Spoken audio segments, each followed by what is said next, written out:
আসসালামু আলাইকুম। আজকে আমরা কপিকল সম্পর্কে জানব। তো কপিকল জানতে হলে যে প্রয়োজনীয় কথাগুলো আমাদের জানতে হবে, তো সেগুলো আমরা প্রথমেই শুরু করি। তো লেকচার 1, কপিকল বোঝার জন্য প্রয়োজনীয় আলোচনা। দেখেন, আমরা যখন একটা বস্তুকে ছেড়ে দিই হাত থেকে, তখন সেটা ভূমিতে পড়ে যায়। কিন্তু আমরা যদি সুতার সাহায্যে একটা বস্তুকে ঝুলিয়ে রাখি, তাহলে কিন্তু সেই বস্তুটা সরাসরি মাটিতে পতিত হবে না। অর্থাৎ বস্তুটা এরকম চিত্রের মতো, ধরেন হাত দিয়ে ধরে আছেন, এখন বস্তুটা স্থির অবস্থায় আছে। তো স্থির অবস্থা থাকলে আমরা জানি এর মধ্যে, এই চিত্রের মধ্যে দুইটা বল কাজ করতেছে।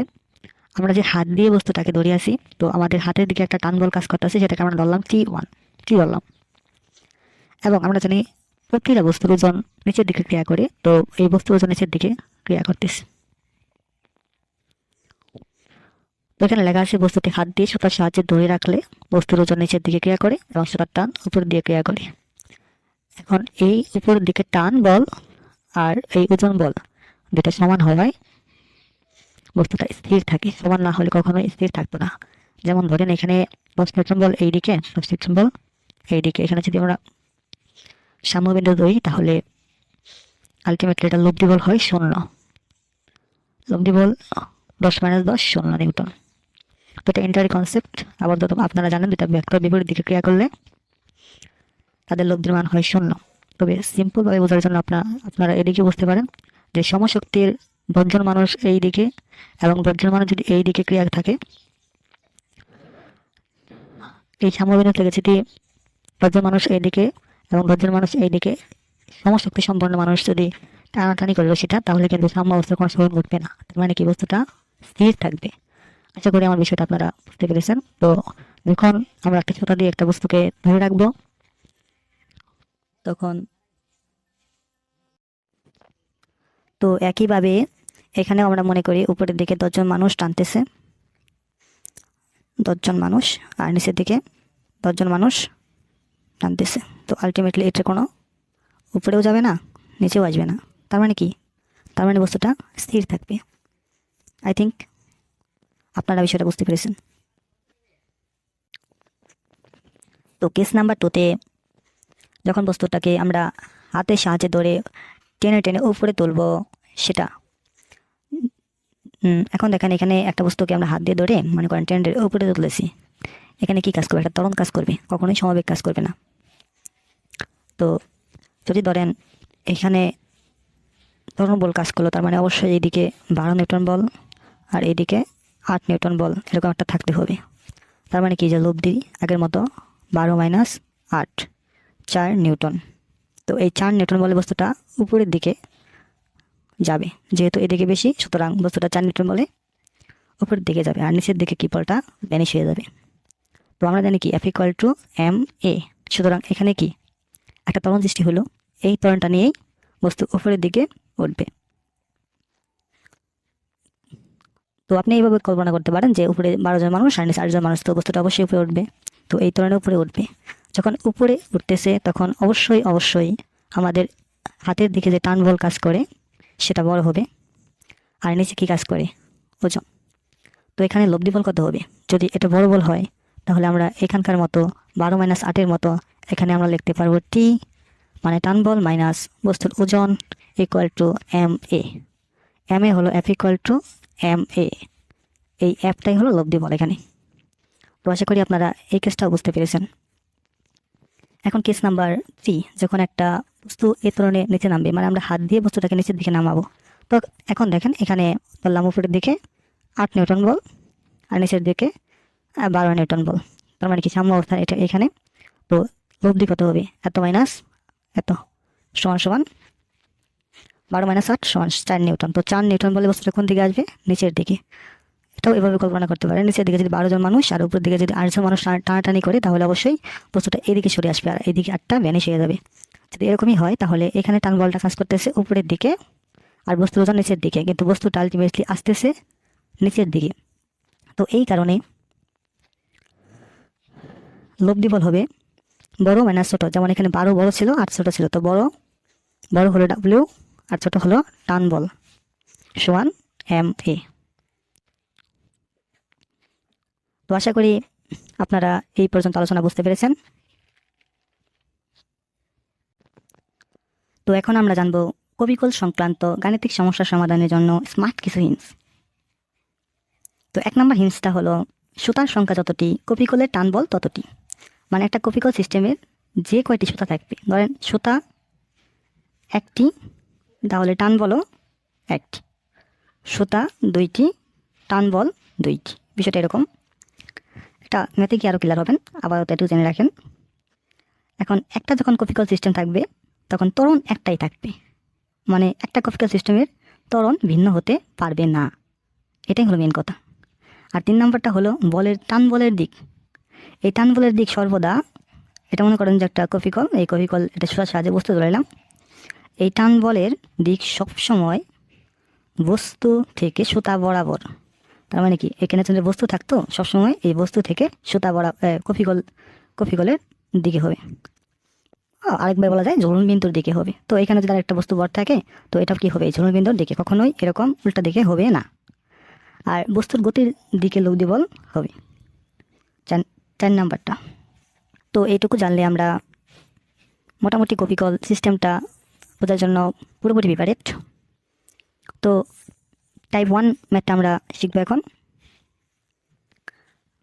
তো টাইপ 1-এর আমি নামকরণ করেছি জ্বলন্ত কপিকল সিস্টেম, মানে এটা আসলে একটা কিছুর সাথে ঝুলিয়ে থাকবে আর কি। তো এখানে শর্ত হলো দুটো বড় যে থাকবে M1 ও M2, এর মধ্যে M1টা বড় হবে। যেহেতু এরকম একটা ঝুলন্ত, তো এখানে কপিকল কয়টা, একটা, তার সুতা টান কপিকল একটি, তাহলে সুতা একটি, আর সুতা একটি হলে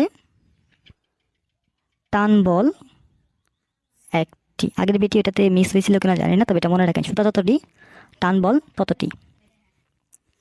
তো এখানে দেখেন, তাহলে আমরা বলছিলাম টান বল সর্বদা কোন দিকে কাজ করে, ঝুলন বিন্দুর দিকে। তো এখানে একটা টান বল, তো এখানে কপিকল একটা, সুতা একটা, টান বল এখানেও টি হবে। তো দেখেন এই বস্তুটার ওজন নিচের দিকে কাজ করতে হচ্ছে, এটা ধরলাম W1, আর এই বস্তুটার ওজন নিচের দিকে কাজ করতে হচ্ছে, এটা ধরলাম এটা W2 আর এটা W1, যেহেতু এখানে এখানে M2 আর কি। তো দেখেন যদি এরকম একটা সুতার সাহায্যে এরকম কপিকল সিস্টেমটা ঝুলিয়ে দেওয়া হয়, তাহলে যে বস্তুর বর বেশি সেটা নিচে নামবে, আর যে বস্তুর বর কম সেটা উপরে উঠবে। এটা কিন্তু সিম্পল লজিক। তো এখানে M1 বস্তুটার বর বেশি যেহেতু, তার মানে এই M1 বস্তুটা নিচের দিকে এই ত্বরণে গতিশীল হবে। আর বিপরীত পক্ষে M2 বস্তুটা কি হবে, এই ত্বরণে উপরের দিকে গতিশীল হবে।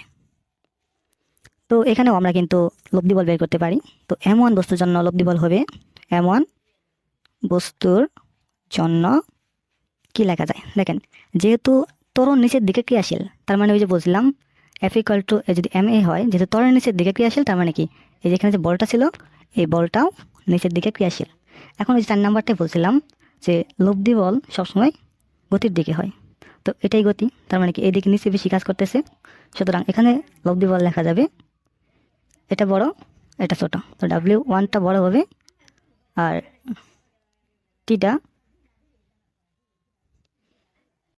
তো যেহেতু ত্বরণটা নিচের দিকে গতিশীল, সুতরাং আমরা জানি F = MA, তো লব্ধি বলটাও নিচের দিকে গতিশীল।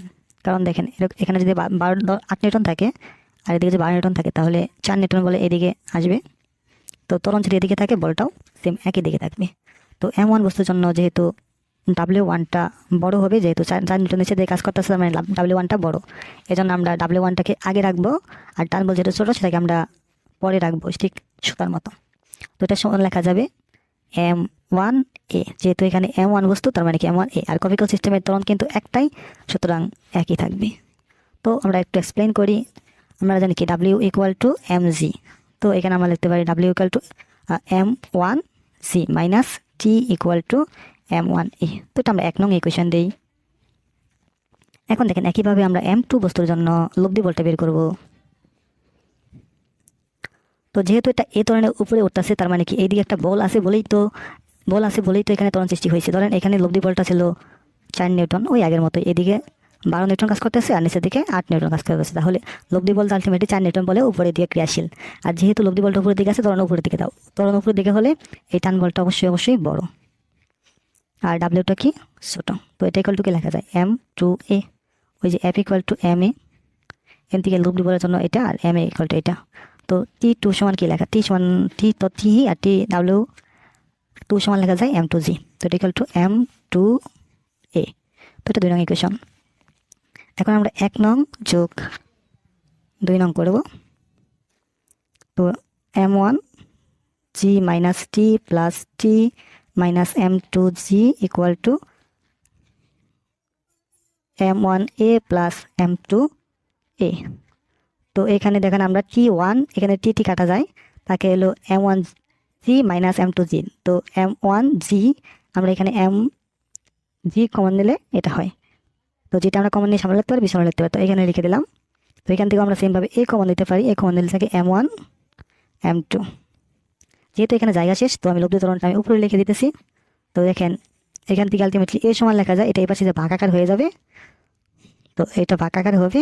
আর উপরে ছিল m1 মাইনাস m2, আর এই যেটা আমরাকে এই পাশে রেখে দেবো। তো যখন একটা ঝুলন্ত কপিকল সিস্টেম দেবে, আমরা এই সূত্রটা সরাসরি এমসিকিউতে ইউজ করবো, আর পরীক্ষা খাতায় যখন লিখবো তখন আমরা ফুল প্রসেস করব। আশা করি আপনারা ওয়ান টাইম বুঝতে পেরেছেন। ধন্যবাদ। কপিকল সংক্রান্ত দ্বিতীয় লেকচার।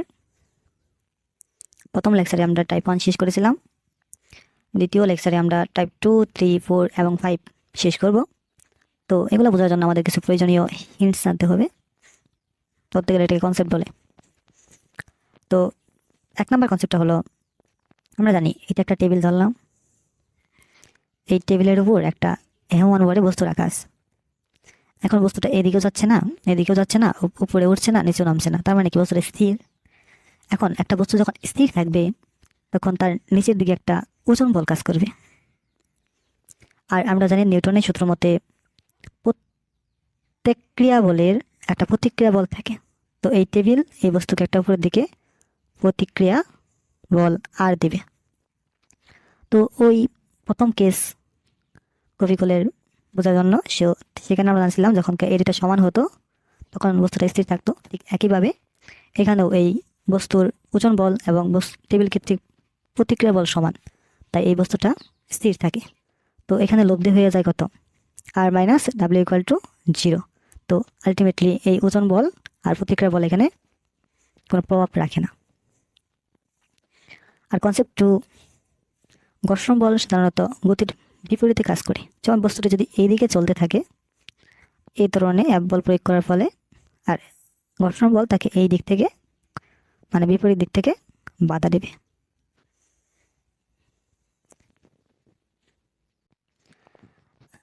এটুকু জানলে আমরা টাইপ 2টা বুঝতে পারবো।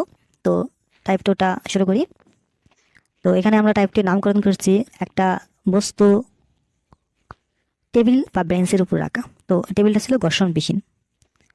তো এরকম কপিকল সিস্টেমে ত্বরণ বের করতে এখন আমরা শিখব, কিন্তু এখানে থাকবে কপিকল সংখ্যা 1টি। পরের ভিডিওতে আমরা কপিকল সংখ্যা 2টি দিয়েও শিখব। তাহলে এই টেবিলটা কেমন, ঘর্ষণ বিহীন আর কি।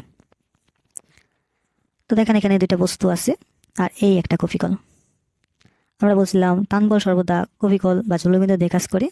তো এখানে টান বল একটা T1, যেহেতু এখানে কপিকল একটা তাই সুতাও একটা, তাই সুতা যদি একটি হয় টান বলও একটি, আর টান বল গুণ দিয়ে কাজ করবে এই দিকে। তো আগের মতোই শর্ত হচ্ছে M1 বড় M2 ছোট। যেহেতু M1 এ ভর বেশি, তার মানে কি এটা নিচের দিকে আসতে থাকবে। এখন এটা যদি নিচের দিকে আসতে থাকে তার মানে কি এদিকে একটা ত্বরণ সৃষ্টি হবে, তার মানে কি এদিকে লব্ধি বলটা থাকবে, কারণ F=ma। যেহেতু ত্বরণটা নিচের দিকে, বলটা নিচের দিকে, ওই আগের মতোই উপরে মনে করেন যে 8 নিউটন আর নিচে 12 নিউটন। তো 4 নিউটন বলে নিচে আসতেছে। তো এখানে এই ত্বরণটা সৃষ্টি হয়েছে, আর এখানে এটাই হলো 4 নিউটন সেই বল। তো দেখেন M1 বস্তুর জন্য আমরা লব্ধি বল কি লিখি, M1 বস্তুর জন্য লব্ধি বলটা হবে, যেহেতু লব্ধি বলের ত্বরণটা নিচের দিকে, তার মানে কি এই এর যে ওজনটা W1 এটা অবশ্যই বড়।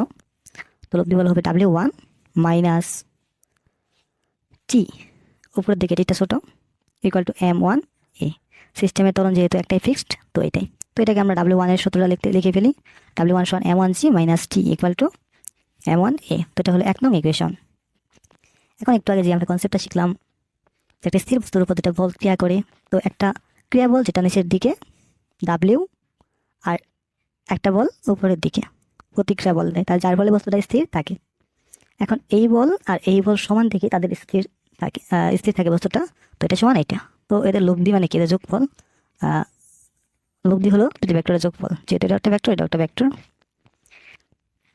সুতরাং এদের সমষ্টি কত হয়, 0। লব্ধি যেহেতু 0, তার মানে কি এইটা আর এইটা এখানে কোনো প্রভাব রাখবে না। তো এটা আমরা মনে করবো এটা কি ভ্যানিশ, এটা কি ভ্যানিশ। তো এখানে শুধুমাত্র এই M2 বস্তুর উপর শুধুমাত্র T1 বল কাজ করতেছে, আর কোনো বলে কিন্তু কাজ করে না, W1 নেই। তার মানে কি এখানে আমরা লব্ধি বলটা কাউন্ট করতে পারবো না। তো এখানে আমরা শুধুমাত্র M2 বস্তুর জন্য যে বলটা হবো, সেখানে শুধুমাত্র T কাজ করতেছে, আর কোনো বল এখানে নেই। সো T সমান লেখা যাবে M2A। তো এটা আমরা ইকুয়েশন নাম্বার 2 দেব। তো এটা আরেকবার বলি, যেহেতু এখানে বস্তুটা স্থির আছে, নিচের দিকে ওজন বল আর উপর দিকে প্রতিক্রিয়া বল দুটা মিলে ভ্যানিশ হয়ে গেছে, যেহেতু তাদের লব্ধি 0। তার মানে কি এখানে এই ওজন বলটার কোনো প্রভাব রাখবে না, শুধুমাত্র এই টান বলটা প্রভাব রাখবে। শুধুমাত্র এখানে একটা বলই আছে, তো এই একটা বল সমান এইটাই হলো এখানে কার্যকরী বল, আর এই এক বল সমান এটা লেখা যায়। এখন আমরা 1 নং যোগ 2 নং করি। তো 1 নং যোগ 2 নং করলে আমরা কি পাই, 1 নং যোগ বলতে মানে বামপক্ষের সাথে বামপক্ষ যোগ করা লাগে, এটাগুলো আশা করি আপনারা বোঝেন। তো এখানে কত M1A প্লাস M2C, আর ডান পক্ষের সাথে ডান পক্ষের যোগ, তো এখানে টিটি যায়। তো এখানে কি থাকে, M1C equal to A common নেওয়া গেলে M1 প্লাস M2 থাকে। তো এখানে আমরা বের করব A, তো আমরা একে এ পাশে আনি আর এটা এ পাশে নিয়ে যাই। তো শেষমেশ এখান থেকে কি আসে, A ইকুয়াল টু লেখা যায় M1G M1 M2। তো এটাই কি কপিক্যাল সিস্টেমের ধরন। যদি MCQতে আসে আপনারা ডাইরেক্ট এটা ইউজ করবেন, আর পূর্ণাঙ্গ তো যদি MCQতে এটা আসে আপনারা ডাইরেক্টলি এটা ইউজ করবেন, আর যদি খ অথবা ঘ নাম্বারে আসে তখন আপনারা পুরো প্রসেসটি করে অঙ্কটি সলভ করবেন। ধন্যবাদ। তো এখন আমরা টাইপ 3টা শিখব। তো টাইপ 3তে বলা হয়েছে একটা গঠনবিহীন টেবিল বা ব্রেঞ্চে রাখতে হবে কপিকলটা, কিন্তু উল্লেখ এখানে কপিকল সংখ্যা 2টি। তো দেখেন এখানে আমরা একটা কপিকল রাখছি, এখানে একটা কপিকল রাখছি। যেহেতু কপিকল 2টা, সুতাও 2টা, আগের ভিডিওগুলোতে কপিকল ছিল একটা, সুতা ছিল একটা। এখন দেখেন এই যে এইটা একটা সুতা এবং এইটা আরও একটা সুতা, তো সুতা যতটি আবার টান বল ততটি, তো এটাকে আমরা T1 ধরতে পারি। আর টান বল সর্বদা কাজ করে কপিকলের দিকে, একইভাবে এটাকে আমরা T1ই ধরতে পারি। কিন্তু যেহেতু এখানে কপিকল ভিন্ন, তার মানে কি সুতাও ভিন্ন, আর সুতা যেহেতু ভিন্ন তার টান বলটাও হবে ভিন্ন, আর টান বল সর্বদা কাজ করবে কি কপিকলের দিকে। তো তো এই বিষয়টা আমরা আরেকটু ক্লিয়ার করি। দেখেন এখানে কপিকল 2টা মানে কি সুতাও 2টাই, এখানে একটা সুতা আর এখানে একটা সুতা, আর সুতা ততটি টান বল ততটি। তো এখানে এই সুতা একটা টান বল কাজ করবে, এটাকে T1 ধরছি, আর এই সুতায় আরেকটা টান বল কাজ করবে, এখানে 2T ধরছি। আর এগুলো সবসময় কি করে, চলনবিন্দুর দিকে বা কপিকল দিয়ে কাজ করে, তো এদিকে চিহ্নকরণ করা হয়েছে। তো এরকম যদি হয় তাহলে এটার বস্তুর ওজনটা নিচের দিকে কাজ করবে, বললাম এটা W1, আর এটা কি নিচের দিকে কাজ করবে, এটার ওজন W3। তো M1 বস্তুর ওজন W1 আর M3 বস্তুর ওজন W3 হলে, যেহেতু এখানে কপিকল সিস্টেমের 3টা বল আছে, তো 3টার জন্য আলাদা আলাদাভাবে আমাদের লব্ধি বল হিসাব করতে হবে। তো আমরা প্রথমে এই দুটো হিসাব করব, পরে আমরা M2 এটা দেখাবো। তো এখানে আমরা M1 বস্তু দেখেন যে যেহেতু এখানে শর্ত M1 is greater than M3, তার মানে এই বস্তুটা বড়, তো এটা কি নিচে নামবে। এই মাঝখানে কতটুকু বড় আছে সেটা আমাদের দেখার বিষয় না, শুধুমাত্র এই দুটার উপর নির্ভর করবে কপিকলের দিকটা, মানে কোন দিকে চলবে এটা। তো এখানে এই ত্বরণটা নিচে নামবে, আর এটা যেহেতু বড় ছোট এখানে শর্ত অনুযায়ী, তো এটা উপরে উঠবে। তো আশা করি বুঝতে পেরেছেন যে এদিকে বলটা কাজ করে, মনে করেন এদিকে লব্ধি বলটা কাজ করে, এটা তার গতির দিক। তো M1 বস্তুর জন্য লব্ধি বলটা কি হবে, M1 বস্তুর জন্য দেখেন এখানে যেহেতু বস্তুটা নিচে নামতেছে, তার মানে কি লব্ধি বলটা যেহেতু এই দিকে, তার মানে কি এখানে W1টা বড় হবে আর T1টা ছোট হবে। এখান থেকে কি লেখা যাবে, M1A। তো এটাকে 1 নং দিলাম। একইভাবে M2 বস্তুর জন্য আমরা কি লিখতে পারি, M2 বস্তুর জন্য লেখা যাবে, যেহেতু এটা উপরের দিকে উঠতেছে, তার মানে কি কিছুটা বড়, মানে লব্ধি বলটা এই দিকে। তো একইভাবে M2 বস্তুর জন্য দেখেন বস্তুটা উপরের দিকে উঠতেছে, তার মানে কি এইদিকে একটা ত্বরণ আছে, তার মানে লব্ধি বলটা এইদিকে।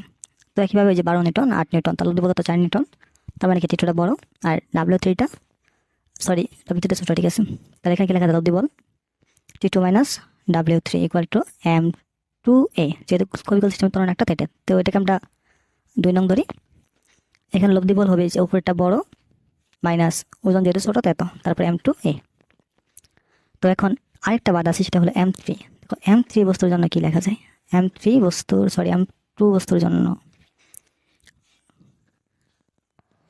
এটা হবে M2 আচ্ছা M2 বস্তুর জন্য এখন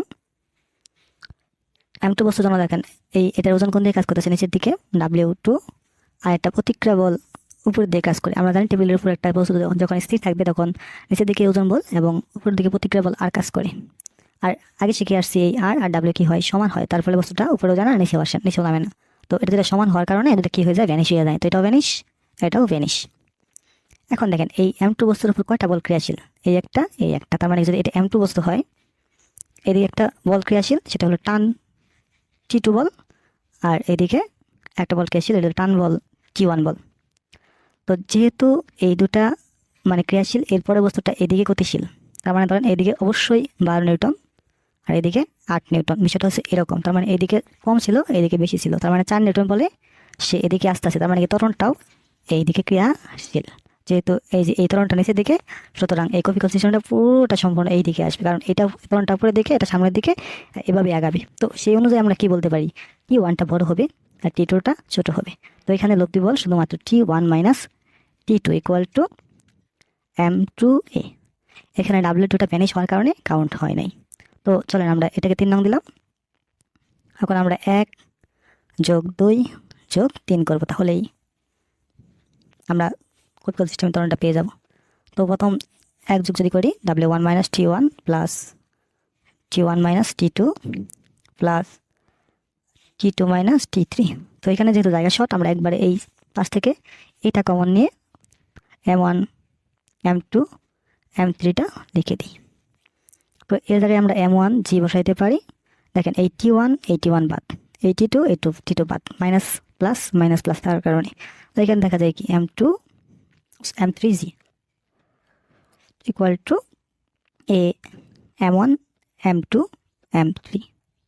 তো এখান থেকে আমরা যদি এটাই পাশে আনি M1 M2 M3, আর এখান থেকে আমরা G কমন দিলে থাকে M1 মাইনাস M3, একটা G কমন দিলে যেটা বাইরে। তো এখান থেকে ত্বরণ সমান লেখা যায় M1 মাইনাস M3G, যেটা এখানে রাখলাম, যেহেতু যে এখানে রাখলে গুণাকারে হয় আর এটা এফএসিতে ভাগ হবে 3টা পর। তো এটাই এরকম সিস্টেমের ত্বরণ। তো এখন আমরা টাইপ 4 শিখব। টাইপ 4টা মূলত টাইপ 2 সেম ভার্সন, শুধুমাত্র এখানে ঘর্ষণ যুক্ত আছে, এর আগে ঘর্ষণ মুক্ত ছিল।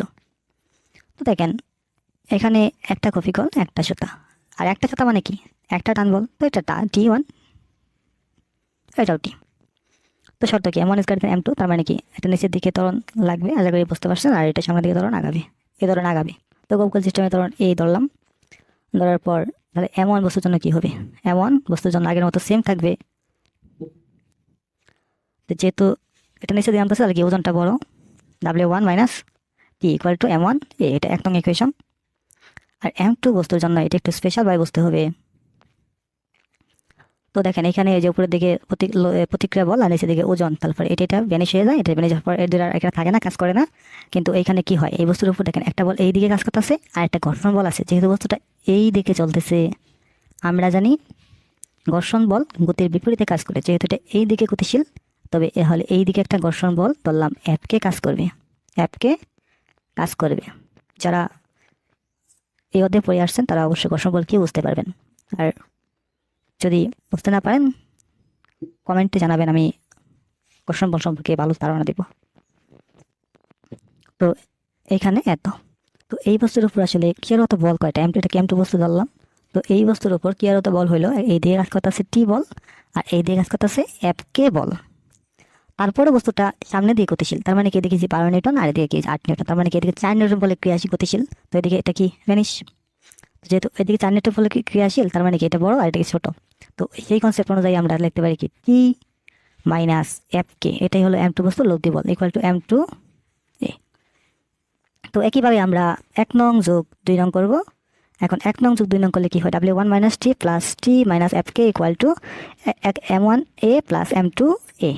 তো আলটিমেটলি এখানে M1 জি লিখতে পারি, আর টি টি টি সেম কাটা যায়, তাহলে minus F K equal to a common নিলে পরে M1 প্লাস M2। এখান থেকে লেখা যায় এখান থেকে আমরা লিখতে পারি এ ইকুয়াল টু কি লেখা যায়, এটা যে ভাগাকার আসে পরে, ভাগাকার আসলে পরে লেখা যায় M1 জি মাইনাস এফ কে M1 প্লাস M2। তো এটাই হলো কপিকল সিস্টেমের ত্বরণ যখন ঘর্ষণযুক্ত অবস্থায় থাকবে এবং একটি কপিকল থাকবে টেবিলের উপর। আশা করি এটা বুঝতে পেরেছেন। চলেন আমরা নেক্সট নাম্বার টাইপ 5টা দেখি। তো নাম্বার 5টা মূলত নাম্বার 3 সেম ভাষণ, শুধুমাত্র তখন ছিল ঘর্ষণমুক্ত, এখন ঘর্ষণযুক্ত। তো কপিকল সংখ্যা 2টি। তো দেখেন আগের মতোই আমরা এখানে কি কপিকল 2টা, তাহলে সুতাও 2টা, আর সুতাও 2টা হলে টানো 2টা। তো এখানে একটা T1, এখানে একটা T1 নিলাম। তো এখানে একটা T2, এখানে একটা T2 নিলাম। তো এই দুটার জন্য সেম আগের কাজ। তো M1 বস্তুর জন্য আমরা লিখে ফেলাই।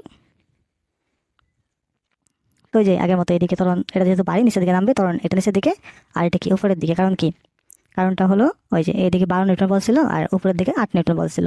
তো লব্ধি বল 4 নিউটন নিচের দিকে, আর নিচের দিকে 4 নিউটন লব্ধি বল থাকার কারণেই মূলত এটা নিচের দিকে ক্রিয়াশীল হবে। তো এটার জন্য লেখা যাবে কি, এটা যদি ওজন W1 হয় তাহলে W1 minus T1 equal to M1 এ। তো M3 বস্তুর জন্য কি লেখা যাবে, M3 বস্তুর জন্য এটা উপরে দিকে করতে হচ্ছে, তার মানে কি G2 বড়। আশা করি এটা বুঝতে পেরেছেন এখন।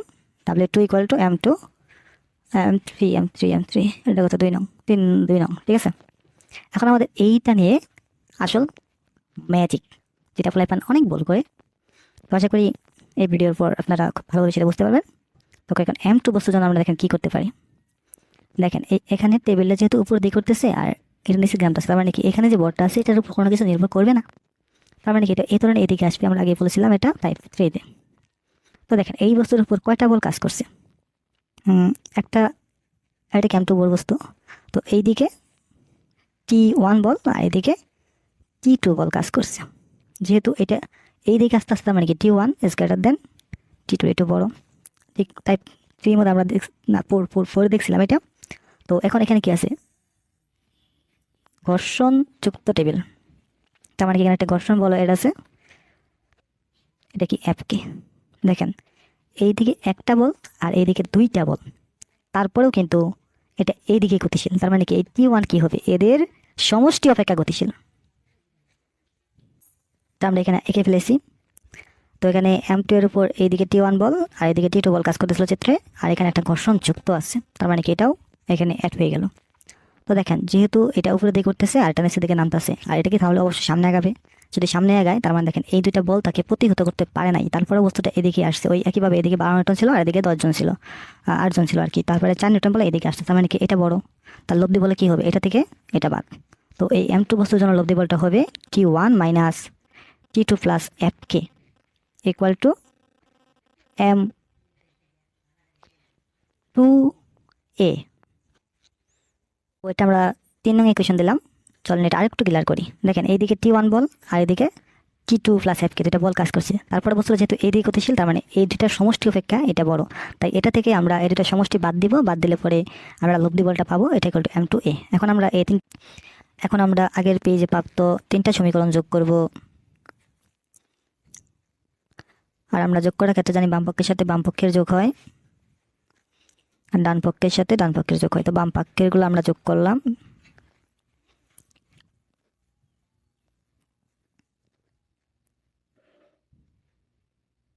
আর এই পক্ষে ছিল M1A plus M2A plus M3A, ঠিক আছে। তো W1 এর পরিবর্তে আমরা M1G লিখতে পারি, আর T1 মাইনাসের আছে প্লাসের আছে, যেটা কাটাকাটি চলে যায়, আর এখান থেকে T2। W3 পরিবর্তে আমরা M3G লিখতে পারি, আর এখানে T2 এর পরিবর্তে আমরা মাইনাস T2, আর এখানে মাইনাস আর এখানে প্লাস, প্লাস মাইনাসে মাইনাস হয়ে যায়। তো এখান থেকে আমরা A কমন নিলে M1 plus M2 plus M3। তো এখানে দেখেন T2 পজিটিভ T2 নেগেটিভ, তো এটা বাদ চলে যায়। তো আলটিমেটলি থাকে M1 minus M1G minus M3G minus FK equal to AM1 M2 M3। তো এটা এই পাশে ভাগ আকারে চলে যায়, তাহলে A ইকুয়াল টু এটা এই পাশে ভাগ আকারে থাকে। আমরা একবারে এক লাইনে লিখে দিলাম M1G minus M3G minus FK M1 plus M2 plus M3। তো এটা আমরা আরেক লাইন জুম করে লিখে দিই। তো এখান থেকে আমরা M1 এটা লিখতে পারি যখন আমরা জিটা কমন নিব, minus FK equal to M1 M2 M3। তো যখন ঘর্ষণযুক্ত একটা কপিক্যাল সিস্টেমের ত্বরণ দেওয়া হবে, দুইটা কপিক্যাল থাকবে সেখানে, তখন আপনারা এই সূত্রটা অ্যাপ্লাই করে অঙ্কটি করবেন। এবং আশা করি আপনারা সবগুলো টাইপ বুঝতে পেরেছেন, এবং এই সবগুলো টাইপ যদি আপনারা পারেন তাহলে আপনারা মোটামুটি সব ফুড কোয়েশ্চেন সলভ করার জন্য প্রিপারেড। তারপরে যদি কোনো প্রশ্ন না বুঝেন আমাকে জানাবেন, আমি সলভ ক্লাস দেওয়ার চেষ্টা করব। আর আপনাদের অসংখ্য অসংখ্য ধন্যবাদ আমার সম্পূর্ণ ক্লাসটি করার জন্য। আমার জন্য দোয়া করবেন, আমি যেন একজন ভালো শিক্ষক হতে পারি। ধন্যবাদ আবারও। তো এখন চলেন আমরা যে 5টা টাইপে 5টা ত্বরণ শিখলাম, এই ত্বরণগুলো আমরা কীভাবে মনে রাখতে পারি। দেখেন 1 নাম্বার টাইপে ছিল ত্বরণের মান এটা, এখানে ছিল M1 plus M2 M1 minus M2 into জি। তো যেখানে M1 ছিল বড়, M2 ছিল ছোট। তো এটা মনে রাখার উপায় হলো, নিচে হইলো বড় দুটার যোগফল, উপরে হইলো বড় বড় থেকে বড় ছোট বড় বিয়োগফল ইন্টু সি। তার মানে কি বড়দের সমষ্টি বড়দের অন্তর ইন্টু সি। তো 2 নাম্বার টাইপটা, 2 নাম্বার যে বড়টা ছিল M1 is greater than M2 থাকছিল, আর এই M2টা কি হয়ে গেছিলো, ওই ওজনেরটা ভ্যানিশ হয়ে গেছিলো। এই জন্য নিচে শুধুমাত্র বড়দের যোগফল আর উপরে ওই একটা বল তো ভ্যানিশ হয়ে গেছে। তার মানে কি এখানে M2 করা যাবে না, শুধুমাত্র M1 সি। তো টাইপ 3-তে ছিল কি, 3টা বড়ের মধ্যে ছিল M1টা বড় আর M3টা ছোট, আর দ্বিতীয়টার উপর কোনো কিছু নির্ভর করতেছিল না। এখন নিচে হলো বড়দের পরকুলার, মানে 3টা বড়ের সমষ্টি, আর উপরে হলো বড় বড় মাইনাস ছোট বড় ইন্টু জি। একইভাবে এটা হলো ঠিক সেম 2 নাম্বার টাইপ, সাথে একটা মাইনাস FK গুণ আকার আসবে, বিয়োগ আকার আসবে। তো একইভাবে টাইপ 5-তে হলো এটা সেম টু টাইপ 3, শুধুমাত্র একটা FK বিয়োগ হবে। তো আশা করি আমার এই চেকটি কারণে বুঝতে পেরেছেন। আপনারা এবার মনে রাখবেন, আর পরীক্ষার খাতা যদি কখনো ভুল হয়ে যায় তো চেক দিবেন যেটা ঠিক আছে কিনা। আরেকবার বলে দিই, নিচে থাকবে বড়দের সমষ্টি সবগুলোতেই, আর উপরে লবে থাকবে হলো বিয়োগফল, আর যেখানে যখন এখান থেকে মানে ওই বড়টা ভ্যানিশ হয়ে যায় তখন বিয়োগ করার প্রয়োজন নেই। আর যদি FK থাকে তাহলে ওই FKটা শুধুমাত্র বিয়োগ করে দিলে হয়ে যায়। যদি আমার ক্লাসগুলো ভালো লাগে বা বিন্দু বলবেন উপকৃত হন, আমার চ্যানেলটা সাবস্ক্রাইব করে আমাকে মোটিভেট করবেন। ধন্যবাদ।